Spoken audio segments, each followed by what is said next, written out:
comme vous le voyez de chez moi, je vous parle et je vous partage ce nouveau moyen que nous avons choisi avec l'équipe de direction de pouvoir rester en contact avec chacun de vous.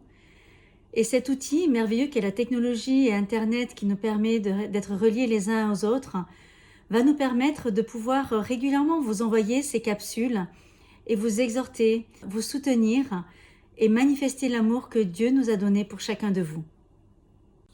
Dans ces capsules, nous allons avoir un fil rouge et ça va être de celui de pouvoir réfléchir ensemble et vous exhorter par rapport à quel est le rôle de l'Église et comment nous pouvons vivre en tant qu'Église ces temps particuliers, ces circonstances catastrophiques dans le monde et de quelle manière nous pouvons nous différencier des uns et des autres de ceux qui nous entourent. Alors aujourd'hui, je vais vous parler de la façon dont nous pouvons garder des liens et la manière dont nous pouvons rester unis, même en étant chacun chez soi. Alors, nous savons déjà qu'à la base, comme David l'écrit dans le psaume 46, Dieu est pour nous un refuge et un appui, un secours toujours présent dans la détresse. C'est pourquoi nous sommes sans crainte, même quand la terre est bouleversée. Et sur la base de ce verset, nous savons que déjà la première chose, c'est d'avoir la certitude que pour nous, Dieu est un refuge, quelles que soient les circonstances. Ça va nous donner une paix et ça va nous permettre surtout de pouvoir garder cette foi et cette espérance, de pouvoir être et de pouvoir ensuite continuer à non pas nous recentrer sur nous-mêmes, mais à continuer à être l'Église, c'est-à-dire être en contact les uns avec les autres. Je crois et je suis fortement persuadée que le vrai danger qui nous guette, c'est l'isolement. Alors vous allez me dire, c'est facile pour un couple de ne pas être isolé car nous serons toujours ensemble à deux. Détrompez-vous, l'Église n'est pas qu'un couple. Bien sûr, elle est un couple aussi, mais pas seulement. L'Église est avant tout des frères et sœurs, des personnes qui s'aiment. Et qui dit s'aimer, dit savoir semer des graines d'amour. Et moi, je vous exhorte et je vous encourage vivement à semer des graines d'amour.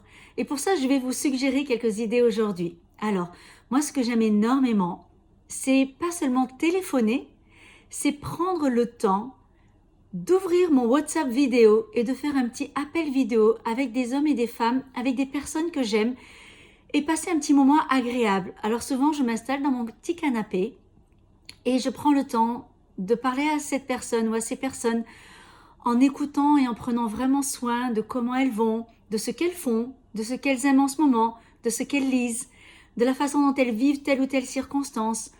Et souvent, grâce à ces vidéos, j'arrive à voir sur le visage, j'arrive à percevoir aussi la tristesse ou la joie, j'arrive à partager réellement des émotions et des états d'âme qui sont tellement importants dans des moments où certains d'entre nous, nous ne voyons pas grand monde, voire même personne dans ce temps de confinement. Ensuite, il y a d'autres choses aussi que nous pouvons faire. Nous pouvons aussi envoyer des messages, nous pouvons solliciter aussi des personnes de notre entourage à veiller sur nous, c'est-à-dire c'est pas seulement en attendant que quelqu'un veille sur nous, mais en demandant à quelqu'un que nous connaissons et que nous apprécions particulièrement, est-ce que tu pourrais, s'il te plaît, durant ces temps, parce que je vais être seule ou parce que je sais que ça va être difficile pour moi, est-ce que tu pourrais veiller avec moi, que je ne sois pas tout le temps à 100% seule. Et du coup, c'est comme si on donne l'autorisation et la permission à quelqu'un de pouvoir être réellement présent. Et je crois que bien souvent, quand nous souffrons de solitude, c'est parce que nous n'osons pas briser les codes ou briser les règles qu'on se fixe. Et je crois que lorsque nous nous aimons et lorsque nous voulons manifester de l'amour, nous pouvons le faire avec simplicité. Ensuite, j'aimerais nous encourager en tant qu'Église à garder les horaires des créneaux de prière. Alors le lundi entre midi et 2, le mercredi de 19h à 20h30, le vendredi matin pour les matinaux de 6h à 8h. Gardons ces temps où nous prions chacun de chez soi, mais nous prions ensemble. Car l'Esprit est le même. L'Esprit de Dieu se manifeste dans chacune de nos vies, dans chacune de nos maisons. Et lorsque nous savons et nous avons la conviction et que nous sommes persuadés que des frères et sœurs prient en même temps que nous, ça va nous donner une force dans l'unité, ça va nous donner aussi une force dans nos prières ensemble. Et pour aller encore plus loin, nous pourrions même choisir une ou deux personnes et décider de le faire ensemble par vidéo. Alors sur WhatsApp, on ne peut pas être à plusieurs, on peut être à deux, mais par contre, vous pouvez utiliser Hangouts Hangouts,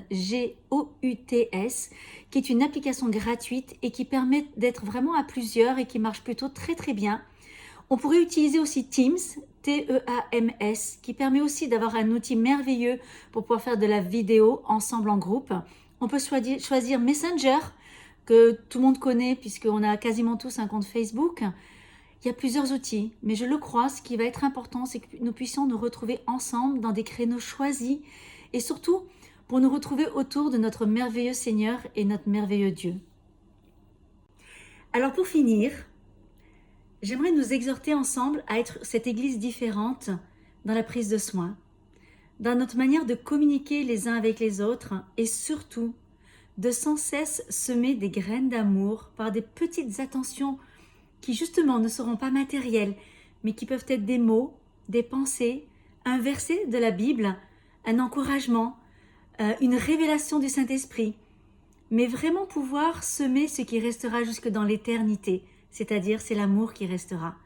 Et je crois que nous sommes tous en capacité de le faire et nous avons tous les réserves nécessaires pour le faire et je vous encourage à le faire du mieux que vous pouvez. Et je voulais vous dire pour finir que je vous aime très fort, vous êtes tous précieux pour moi et je suis tellement heureuse de pouvoir communiquer avec vous de cette façon. Soyez tous bénis et renouvelés.